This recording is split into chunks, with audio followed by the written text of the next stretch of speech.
Bidadi township ವಿಚಾರದಲ್ಲಿ ರಾಜ್ಯ ಸರ್ಕಾರದ ನಿಲುವು ರೈತ ವಿರೋಧಿಯಾಗಿದ್ದು, ಕೃಷಿ ಭೂಮಿಯನ್ನು ರಕ್ಷಿಸುವ ನಿಟ್ಟಿನಲ್ಲಿ ಜನಜಾಗೃತಿ ಹಾಗೂ ಸರ್ಕಾರದ ಗಮನ ಸೆಳೆಯಲು ಜೂನ್ 21ರಂದು ಜೆಡಿಎಸ್ ವತಿಯಿಂದ ಬೃಹತ್ ರೈತ ಜಾಥಾವನ್ನು ಹಮ್ಮಿಕೊಳ್ಳಲಾಗಿದೆ ಎಂದು ಮಾಜಿ ಶಾಸಕ ಕೆಎಸ್ ಲಿಂಗೇಶ್ ತಿಳಿಸಿದರು.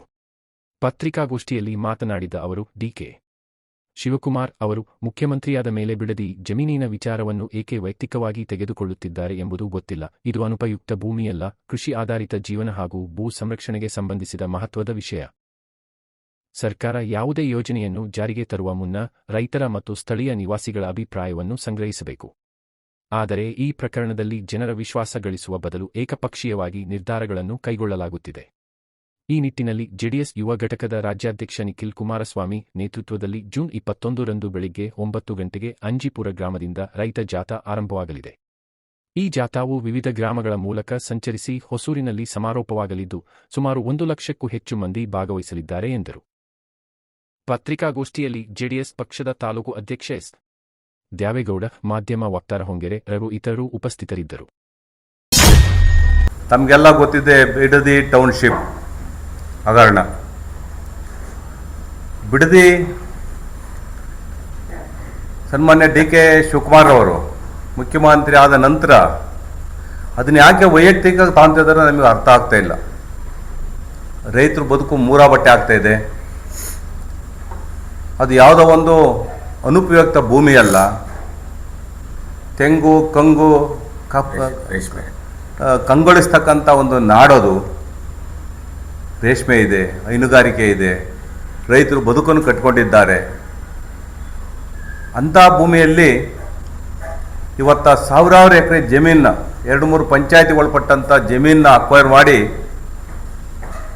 ಬೆಂಗಳೂರಿಗೆ ಉಪನಗರ ಮಾಡ್ತೀವಿ ಅಂತ ಹೊರಟಿರ್ತಕ್ಕಂಥದ್ದು ಅಪರಾಧ ಅಂತ ನಮ್ಮ ಭಾವನೆ. ಅವ್ರು ಹೇಳ್ತಾರೆ ಕೆಳಗಡೆ ಇದು ಕುಮಾರಸ್ವಾಮಿ ಅವರ ಕನಸಿನ ಕೂಸು ಅಂತ. ಯಾವುದೋ ಒಂದು ಟೈಮಲ್ಲಿ ಅವರು ಸಹ ಮಾಡಬೇಕು ಅಂತ ಅಂದ್ಕೊಂಡಿದ್ರು. ಆದರೆ ರಿಯಾಲಿಟಿ ಗೊತ್ತಾದ ಮೇಲೆ ನಂತರ ಮುಖ್ಯಮಂತ್ರಿ ಆದಂಥ ಸಂದರ್ಭ ಅದನ್ನು ಕೈಬಿಟ್ರು. ಕಾರಣ ಅಂತಂದರೆ ರೈತರ ಕಷ್ಟ ರೈತರಿಗೆ ಗೊತ್ತಾಗೋದೇ ಹೊರತು ರಿಯಲ್ ಎಸ್ಟೇಟ್ನವ್ರಿಗೆ ಅಲ್ಲ. ರಿಯಲ್ ಎಸ್ಟೇಟ್ ಮಾಫಿಯಾ ಅಲ್ಲಿ ಕೆಲಸ ಮಾಡ್ತಾ ಇದೆ. ಸುಮಾರು 30,000 ಕೋಟಿಗಿಂತಲೂ ಹೆಚ್ಚು ಅಲ್ಲಿ ಹಗರಣ ನಡೆಯುತ್ತೆ. ಯಾವ್ಯಾವ ಜಾಗ ಈಗಾಗಲೇ ಟೌನ್ಶಿಪ್ ಮಾಡಬೇಕು ಅಂತ ಇದ್ದಾರೆ, ಅದು ಕಂಡರ್ ಪಾಲು ಈಗಾಗಲೇ ಬೇರೆ ಬೇರೆ ಅನ್ಆಥರೈಸ್ಡ್ ಆಗಿ ಆಗಿದೆ. ಅದ್ರ ಜೊತೆಗೆ ಒಂದು ಉಪನಗರ ಆಗುತ್ತೆ ಅಂತ ಸಂದರ್ಭದಲ್ಲಿ ಸುತ್ತಮುತ್ತ ಜಾಗಗಳು ಸಹ ಅತ್ಯಂತ ಅಧಿಕ ಬೆಲೆ ಬರುತ್ತೆ ಅಂತ 40%ಕ್ಕಿಂತಲೂ ಹೆಚ್ಚು ಭೂಮಿ ಇವತ್ತ ರಿಯಲ್ ಎಸ್ಟೇಟ್ನವರ ಸ್ವಾಧೀನಕ್ಕಾಗಿದೆ. ಅವರ ಬದುಕನ್ನ ನೆಟ್ಟು ಮಾಡ್ಬೇಕು. ಯಾರು ರೈತರು ಬದುಕಲ್ಲ, ರಿಯಲ್ ಎಸ್ಟೇಟ್ನವರು ಉದ್ಧಾರ ಮಾಡಬೇಕು ಅಂತ ಇದು ಸ್ಕೀಮ್ ಅಷ್ಟೇನೆ. ತಮಗೆಲ್ಲ ಗೊತ್ತಿದ್ದೆ ಲಿಕ್ಕರ್ ಲಾಬಿನ ಕೆಲಸ ನಡೆಯೋದು. ಹಿಂದೆ ದೇವರಾಜ ಅರಸು ಕಾಲದಾಗೆ ಅವತ್ತ ಲಿಕ್ಕರ್ ಲಾಬಿಯವರು ಒಂದು ಸರ್ಕಾರದ ಮೇಲೆ ಪ್ರಭಾವ ಬೀರೋಕ್ಕೆ ಲಿಕ್ಕರ್ ಲಾಬಿ ಅನ್ನೋರು. ಇವತ್ತು ಯಾವ ಲಿಕ್ಕರ್ ಲಾಬಿ ಯಾವುದು ಇಲ್ಲ, ಇವತ್ತು ರಿಯಲ್ ಎಸ್ಟೇಟ್ನವರ ಲಾಬಿ.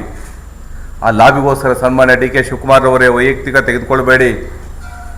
ರೈತರ ಕಷ್ಟಕ್ಕೆ ಸ್ಪಂದಿಸಿ. ದೇವರು ಒಂದು ಒಳ್ಳೆ ಅವಕಾಶ ಕೊಟ್ಟಿದ್ದಾರೆ, ಎಲ್ಲರೂ ಸಿಗಲ್ಲ ಇಂಥ ಅವಕಾಶ. ಯಾವ ಜನ್ಮ ನಿಮ್ಮ ತಂದೆ ತಾಯಿ ಪುಣ್ಯವನ್ನು ನಿಮಗೆ ಸಿಕ್ಕಿದೆ, ದಯಮಾಡಿ ಅದನ್ನು ಬಿಡಬೇಕು. ಅದನ್ನು ಹೋರಾಟ ಮಾಡಬೇಕು. ನಾವು ಸಹ ರೈತರ ಜೊತೆಗಿದ್ದೇವೆ ಅನ್ನೋದನ್ನು ತಿಳಿಸ್ಲಿಕ್ಕೆ ನಮ್ಮ ಯುವ ನಾಯಕರಾದಂಥ ಸನ್ಮಾನ್ಯ ನಿಖಿಲ್ ಕುಮಾರಸ್ವಾಮಿ ಅವರ ನೇತೃತ್ವದಲ್ಲಿ ನಾಳೆ ಭಾನುವಾರ ಅಂದರೆ 21ರ ಜೂನ್ ಭಾನುವಾರ ಬೆಳಿಗ್ಗೆ 9 ಗಂಟೆಯಿಂದ ಅಂಜಿಪುರ ಜಾಗದಿಂದ ನಾವು ಬೃಹತ್ ರೈತ ಜಾಥಾವನ್ನು ಮಾಡ್ತಾ ಇದ್ದೇವೆ. ಇದರ ವಿರುದ್ಧವಾಗಿ ಅದು ಹೊಸೂರಿನಲ್ಲಿ ಕೊನೆಗೊಳ್ಳುತ್ತದೆ. ಈ ಜಾತಿಗೂ ಸಹ ನಮ್ಮ ಬೆಂಬಲ ಇದೆ. ಜಾತ್ಯತೀತ ಜನತಾದಳ ಹಾಸನ ಜಿಲ್ಲಾ ಘಟಕದ ಬೆಂಬಲ ಇದೆ.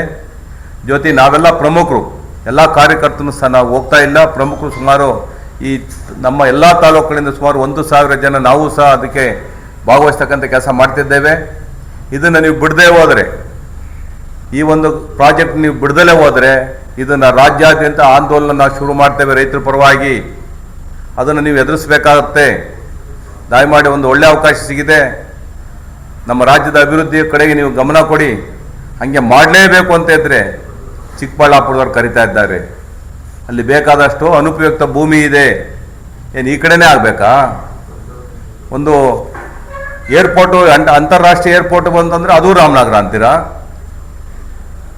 ಈ ಒಂದು ಇದನ್ನ ಟೌನ್ಶಿಪ್ನು ಸಹ ಅಲ್ಲೇ ಮಾಡಬೇಕು ಅಂತೀರಾ? ಅದ್ಯಾಕೆ ನಿಮ್ಮ ರಿಯಲ್ ಎಸ್ಟೇಟನ್ನ ಉದ್ಧಾರ ಮಾಡ್ಕೊಳಕ್ಕೋಸ್ಕರನಾ?